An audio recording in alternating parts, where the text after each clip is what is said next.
आई एगो भौजाई या ननद के वार्तालाप बा। भौजाई अपना ननद से कहतिया, आई गीत के भाव में सुनल जाओ।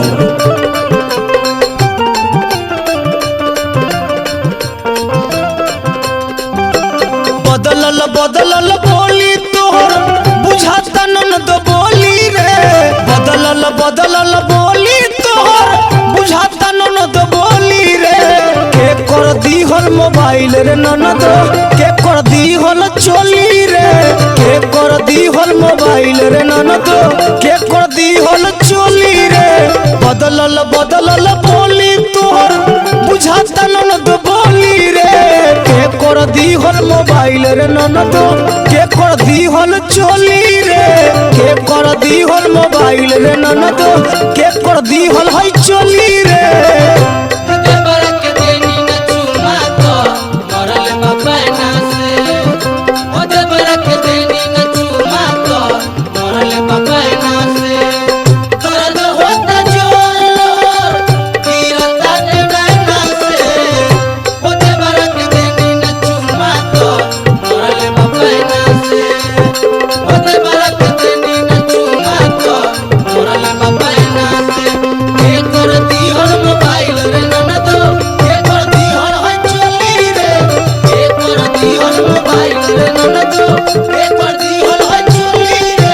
जातारू पढ़े की मजा करे हमारा ना बुझाता। गोलगोलिया पर चुमाली हल सफे सफे बुझाता।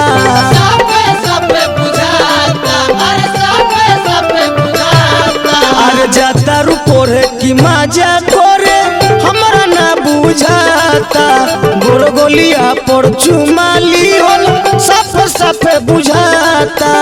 ऐठी ऐठी बात बोलेलू लागे जैसे गोली रे। ऐठी ऐठी बात बोलेलू लागे जैसे गोली रे। के कर दी हल मोबाइल रे ननद, के कर दी हल चोली रे।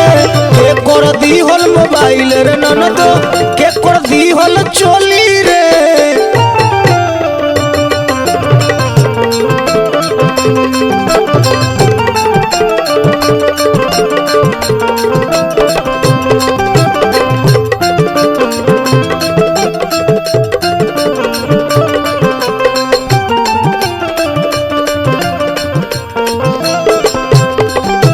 रात भर हाय लोग करेलू कौन यार से। जहिया धरइबू खूबे पिटइबू हमारा भातार से।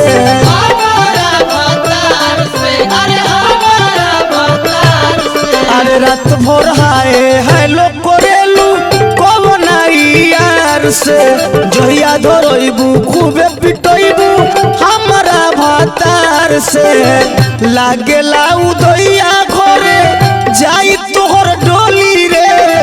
लागेला उदैया घरे जाई तोहर डोली रे। के कर दी हल मोबाइल रे ननद, के कर दी हल है चोली रे। के कर दी हल मोबाइल रे ननद, के कर दी हल है